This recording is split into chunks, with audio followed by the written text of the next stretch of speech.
Dios te bendiga mucho, familia. Qué bueno que podemos estar un domingo más para exaltar el nombre de nuestro Señor. Como decía nuestra hermana Angélica ahorita, primero queremos felicitar nuevamente a las madres que están con nosotros. Y cuando celebramos a las madres, no siempre estamos hablando de madres físicas, sino también recordamos a cada mujer que es madre espiritual, que ha servido como parte de lo que Dios ha hecho en nuestras vidas. Y hay tantas mujeres que han sido parte de lo que hoy somos. Así que celebramos y damos también gracias a Dios por cada uno de ellos. El día de hoy quiero invitarte que me acompañes a la palabra de Dios, a un texto de una de esas madres valientes de la Biblia. Primera de Samuel capítulo 2, verso del 1 en adelante. Y ahorita leíamos parte de este texto a través de una canción. Dice primera de Samuel, capítulo 2, verso del 1 al 4. Entonces Ana oró y dijo: mi corazón se regocija en el Señor, mi fortaleza en el Señor se exalta. Mi boca sin temor habla contra mis enemigos, por cuanto me regocijo en tu salvación. No hay santo como el Señor, en verdad. No hay otro fuera de ti, ni hay roca como nuestro Dios. No os jactéis más con tanto orgullo, no salga la arrogancia de vuestra boca, porque el Señor es Dios de sabiduría, y por Él son pesadas las acciones. Quebrados son los arcos de los fuertes, pero los débiles se ciñen de poder. Oramos, Padre, gracias por tu palabra. Gracias, Señor, porque hoy vemos el ejemplo en tu palabra de tantos hombres y mujeres que han sido ese legado que hoy recibimos, que han sido el fundamento de bendición que hoy tu iglesia tiene para continuar adelante con este legado hacia las siguientes generaciones. Mientras hoy recibimos este ánimo, esta invitación para ser marcadores de futuro, para ser gente que bendice a otros, para buscarte a ti. En el nombre poderoso de Jesús, amén y amén. Es un refrigerio, es una alegría encontrar en tiempos difíciles en los cuales vivía Israel en aquellos momentos, con un sacerdote al frente, con alguien encargado de llevar la parte espiritual de la iglesia que había caído en tantos problemas. Elí, el sumo sacerdote de aquel momento, era alguien que según la palabra había honrado más a sus hijos que a Dios. Y esto había llevado que sus hijos cometieran todo tipo de pecados y Elí estuviera bien con aquello.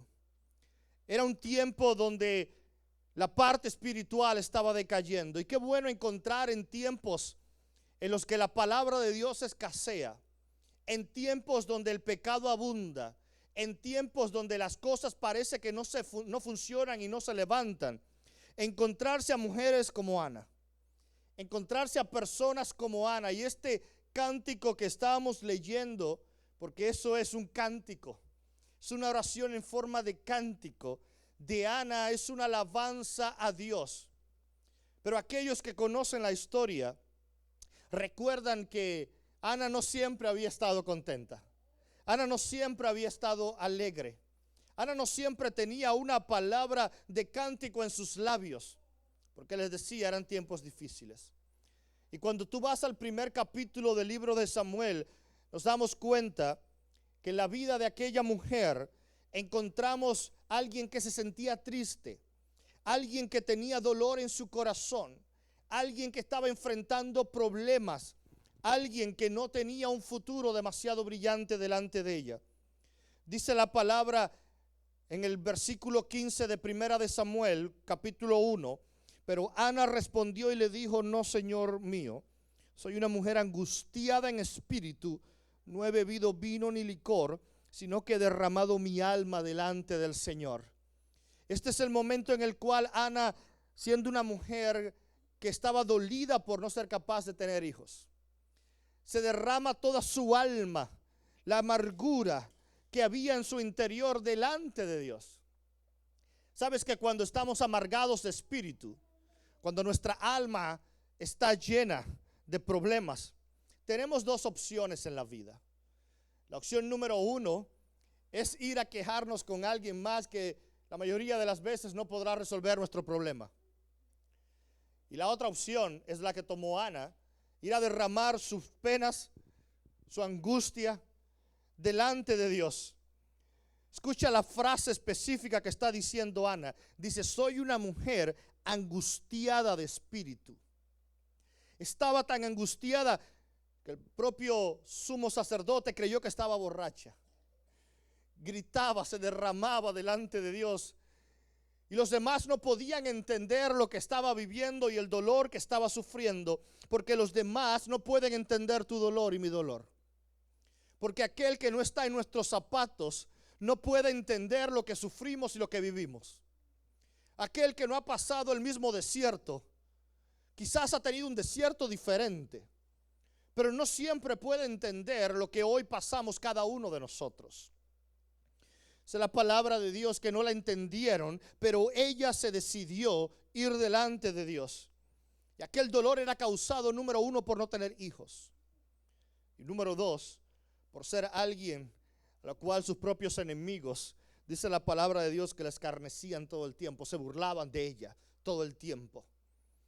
Era alguien que no solo tenía que cargar el dolor de no tener hijos, sobre todo en una época donde era considerado maldición del cielo ser infértil, donde era considerado algo mal visto por la sociedad no tener hijos. Y no solo era suficiente su dolor, sino que también tenía que aguantar que los que estaban cerca se burlaran de ella. Eso puede causar muchas veces raíces de amargura en una persona.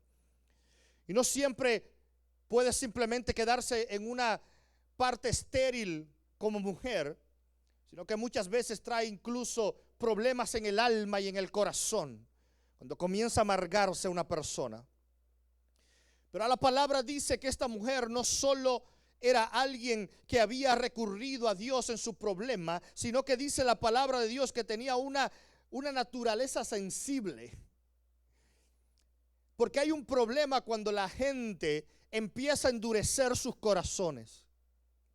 Cuando una persona comienza a alejarse de Dios, lo primero que ocurre es que su corazón se endurece. Así que ya no puede derramar su alma. Así que ya le cuesta trabajo cerrar los ojos y orar. Así que lo que escucha en su mente es lo que el enemigo le dice: no seas hipócrita, ya bastantes pecados has cometido. Y cuando nuestro corazón se empieza a endurecer, nos empezamos a alejar peligrosamente de Dios. Pero dice la palabra de Dios que esta mujer estaba en dolor, pero no estaba amargada. Porque su corazón no se había endurecido.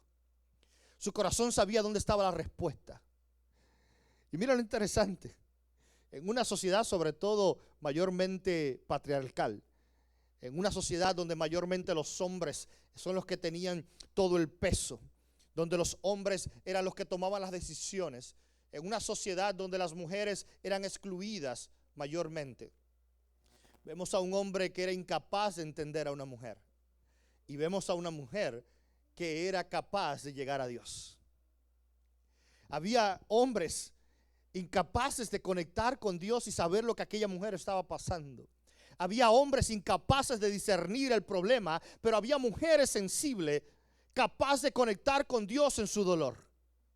Hay tantos ejemplos de mujeres en la Biblia que nos hablan de la conexión real y honesta con Dios.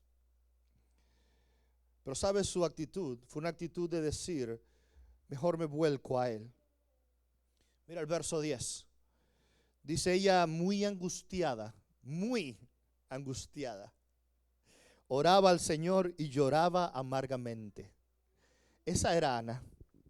Era alguien que no solo tenía dolor, sino tenía angustia. ¿Sabes? La angustia ya es mucho más que dolor. Porque la angustia es un estado que es continuo dolor. Y alguien angustiado como ella, dice, aún así oraba a Dios y lloraba amargamente. Muchas veces lo único que necesitamos en nuestras vidas es simplemente llorar. Porque hay personas, sobre todo en nuestra sociedad occidental, donde decimos, no, mejor no puedo llorar porque es un signo de debilidad. No puedo llorar porque las personas van a empezar que soy débil.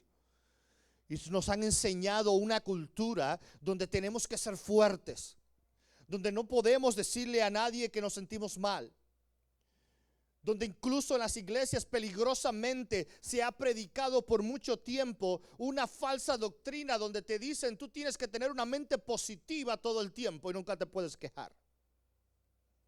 Pero la Biblia no me dice que yo tengo que tener una mente positiva porque los problemas vienen. La Biblia lo que me dice es que en medio de mis problemas yo tengo que seguir confiando en Dios. Pero también está bien llorar delante de Él y derramar nuestra vida delante de Él y nuestra alma delante de Él. Era alguien que no entendía lo que iba a pasar. Pero escucha bien esto. En los momentos más grandiosos de la vida, los más increíbles momentos de la vida son aquellos momentos milagrosos en los cuales se cruzan la impotencia humana y la omnipotencia divina. Los mejores momentos es cuando se cruza lo que yo soy incapaz de hacer, se cruza con lo que Dios es capaz de hacer. Ahí es donde ocurren los milagros.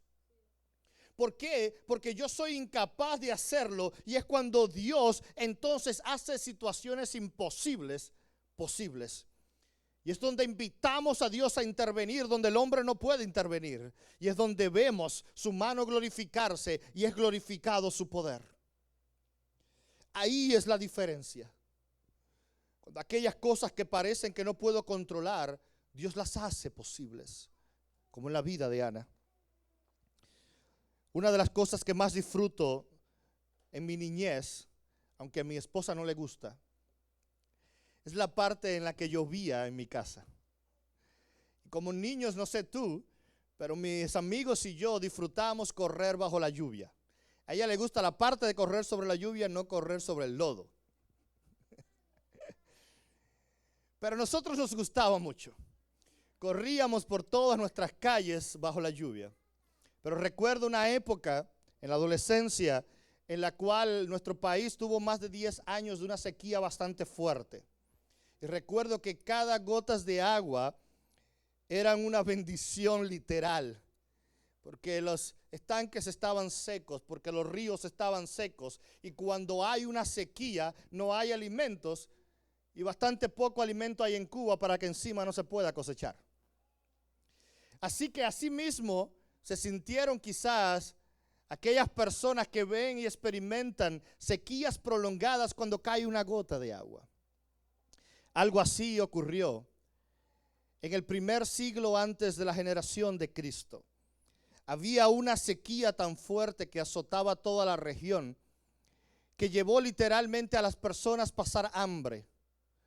Y esta generación antes de Cristo se encontró enfrentándose. Era un tiempo donde había silencio del cielo. Este tiempo entre el Antiguo Testamento y el Nuevo Testamento, en tiempos donde ya no había profetas que oraran, donde no había la voz de Dios, donde no había pasado nada, donde había un silencio absoluto del cielo, e incluso estaba cerrado al punto de que no había lluvia. Así que la única esperanza para una pequeña aldea en Israel era un hombre que era famoso por orar por la lluvia. Así que aquel hombre un día, después que la aldea le llamó, llegó, se paró en el centro de la aldea y tomó su cayado, la vara que usaban aquellos para pastorear ovejas, un cayado que tenía casi 2 metros de largo. Y cuenta la historia israelita que aquel hombre llamado Joni fue alguien que se paró en el centro y dice que comenzó a dar círculos, como aquel compás matemático, y con su vara comenzar a marcar en la tierra un círculo alrededor de él. Lo hizo una y otra vez mientras toda la aldea estaba alrededor de él. Y cuando terminó de marcar su círculo, cuenta la historia que aquel hombre clamó al cielo, se cayó de rodillas, levantó sus brazos, con una voz tranquila pero con autoridad, clamó al cielo diciendo: Señor del universo, juro ante tu gran nombre que no me voy a mover de este círculo hasta que le hayas mostrado misericordia a tus hijos. Escucha bien. Marcó aquel círculo con su vara y clamó y dijo: juro que no me moveré de aquí hasta que tú muestres misericordia. Pasaron unos minutos y todos estaban expectantes a ver qué pasaba. Así que después de unos minutos empezaron a caer unas pequeñas gotas sobre la cabeza de las personas. Y la gente empezó a alegrarse. Y el murmullo empezó a crecer. Y todo el mundo dijo: un milagro de parte de Dios. Dios respondió como en los tiempos de Elías. Y aquellas pequeñas gotas que caían eran esperanzas para algunos, pero no para aquel hombre. Porque aquel hombre siguió parado en el centro del círculo y le dijo: Señor, yo no te oré por una lluvia así. Yo estoy orando por una lluvia que sea capaz de llenar los estanques y llenar los pozos y llenar los ríos. Así que poco a poco la lluvia fue apretando. Y fue tan fuerte, y hubieron vientos tan fuertes que los que estaban en aquel lugar pasaron de la alegría de la lluvia al miedo. Era demasiado fuerte entonces la tempestad y muchos empezaron a correr para esconderse en sus casas. Así que Joni, en el centro de aquel círculo, volvió a clamar a Dios y le dijo: tampoco te oré por esta lluvia. Te oré por una lluvia, la lluvia de tu favor, la lluvia de la bendición y la lluvia de tu misericordia. Así que aquella tempestad en pocos minutos se convirtió en aquella lluvia calmada sin viento, pero que cae constante y empapa todo. Y aquel día, aquel hombre recibió el apodo por el que es conocido desde aquel día: el hacedor de círculos. Alguien que fue capaz de desafiar lo que los demás creían. Fue criticado por el Sanedrín, porque el Sanedrín decía: ¿cómo un hombre es capaz de clamar a Dios y decirle que haga estas cosas? Pero yo quiero decirte algo. A veces Dios lo que está esperando es esto, porque las oraciones audaces honran a Dios. Porque la gente que se atreve a confiar en Dios, Dios responde, porque solo está esperando a gente que tenga la fe suficiente para creer que el cielo es capaz de hacer algo. Pero a veces oramos a medias. A veces lo hacemos hasta la mitad. Y aquel hombre, ¿sabes?, cambió la historia. Y su leyenda sigue hasta hoy. Solo por alguien que se atrevió a decir: yo marco este territorio. ¿Y sabes lo que hizo Ana? Ana, con cada una de sus lágrimas, empezó a hacer esos círculos. Empezó a rodear su familia. Una familia que estaba cortada por la esterilidad. Alguien que estaba siendo odiado, alguien que estaba siendo repudiado. Pero dice la palabra de Dios que comenzó a hacer círculos. Y comenzó a incluir su casa en su oración. Y comenzó a reclamar su casa para Dios. Dice: hizo un voto, dice el verso 11. Mira esto. Dice: hizo un voto y le dijo: oh Señor de los ejércitos, dijo Ana, si tú te dignas mirar la aflicción de tu sierva, si te acuerdas de mí y no te olvidas de tu sierva, sino que das un hijo a tu sierva, yo lo dedicaré al Señor por todos los días de su vida y nunca pasará navaja por su cabeza. Hizo un voto delante de Dios. Lo que hizo Ana fue: estoy cansada de que no haya frutos en mi casa. Estoy cansada de que las cosas no funcionen. Así que hizo lo mismo que hizo Joni. Comenzó a hacer círculos alrededor de su problema y a declarar bendición sobre su casa. Ese es el tipo de oración que Dios anda buscando. De gente que se atreva a hacer las cosas diferentes. A gente que quiera hacer las cosas diferentes. Así que Dios respondió. ¿Y de qué manera? Te repito, porque las oraciones audaces honran a Dios. Y Dios entonces honra esas oraciones. Pero se necesita todavía gente en el siglo XXI, en tiempos de pecado, en tiempos de oscuridad, en tiempos de enfermedades, en tiempos de situaciones. Personas que sean capaces de estar en la brecha y comenzar a hacer círculos. Comenzar a marcar su territorio. Porque ya es tiempo de que el enemigo siga llevándonos todo. Es tiempo, basta ya de que el enemigo siga rompiendo matrimonios, separando familias, rompiendo hogares, dividiendo iglesias, llevando a la esclavitud a comunidades. Es tiempo de una iglesia que comience a marcar su territorio, que comience a marcar sus promesas, que comience a decir: quiero hallar favor a tus ojos, quiero que te agrades delante de mí. Y lo más importante, dice el verso 18, mira qué interesante. Y ella le dijo: halle tu sierva gracia ante tus ojos. Y la mujer se puso en camino, comió y ya no estaba triste su semblante. ¿Sabes lo que hizo Ana? Lo mismo que aquel hombre hacedor de círculos. Aquella que es capaz de decir: ahora halle tu sierva gracia delante de tus ojos. Se levantó, se volvió a su casa y se le acabó la tristeza. Porque una cosa es orar y otra cosa es creer lo que estoy orando. Una cosa es hablar y otra cosa es tenerlo dentro. Así que aquella mujer dijo: Señor, que halle gracia delante de tus ojos. Y regreso. Que tú me mires. Y si tú me miras, las cosas van a empezar a funcionar. Si tú me miras, las cosas van a ser diferentes. Ayúdame, Maya, por favor. Esta es la oración de la gente que son capaces de hacer círculos. De aquella gente donde habrá muchos expectantes afuera, pero que sean capaces de creerle a Dios al punto tal de decir: ten misericordia, Señor. Ten misericordia de nuestro país. Ten misericordia de nuestra comunidad. Ten misericordia de aquella gente que está a mi alrededor. Ten misericordia de lo que estamos viviendo. Te pedimos perdón. Nos humillamos delante de ti. Perdona a tu pueblo. Perdona a tu pueblo. Así que el día de hoy, amado hermano y hermana, es un día en el que celebramos a mujeres de Dios valientes que han sido un legado para nosotros. Pero es un día de llamado para las familias, tanto hombres como mujeres, porque somos responsables de las generaciones. Somos responsables.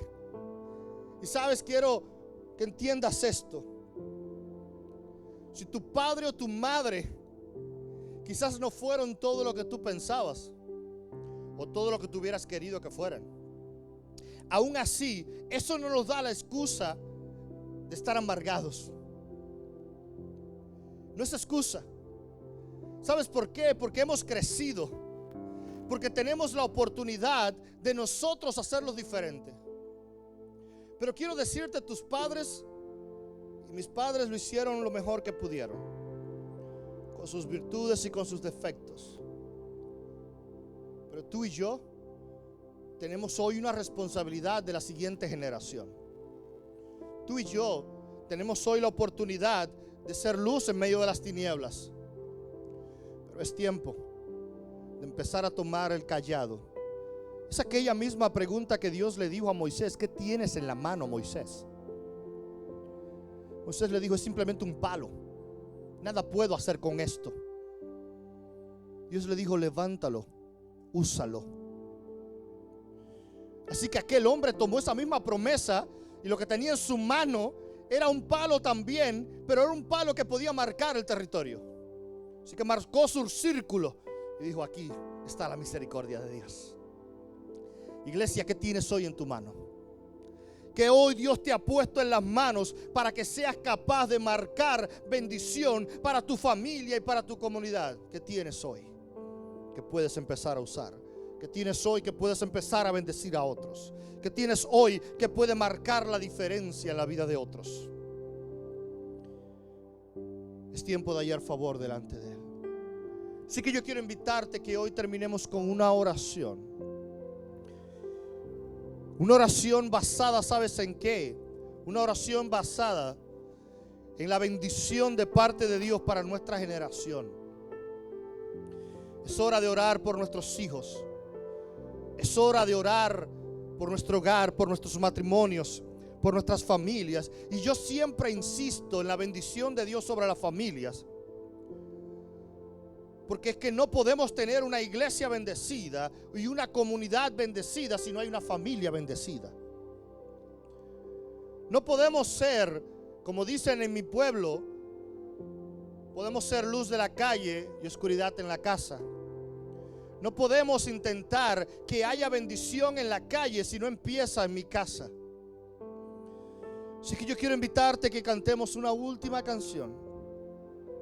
Aquellos que tienen hijos pequeños puedan orar por sus hijos pequeños. Aquellos que tienen hijos grandes puedan orar por sus hijos grandes. Aquellos que no tienen hijos, oran por el resto de su familia.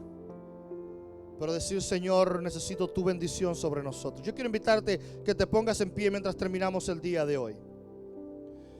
Tú puedes decir: Señor Jesús, hoy tu iglesia viene delante de ti. Espíritu Santo de Dios. Pero yo quiero decirte, esto es importante lo que vamos a hacer. Porque no es simplemente cantar por cantar, no es simplemente una oración. Esto lleva fe en el medio, ¿ok? Esto lleva creer en lo que estamos cantando, creer en lo que estamos haciendo. Así que dice la palabra que aquella mujer creyó lo que estaba diciendo, y también vimos a un hombre que fue capaz de creer lo que estaba diciendo. Así que yo quiero invitarte que empieces a creer que tu familia puede ser diferente, que tu casa puede haber respuesta de parte de Dios. Así que no importa lo que estás pasando y aquella petición que hay en tu corazón, vamos a clamarle a Él.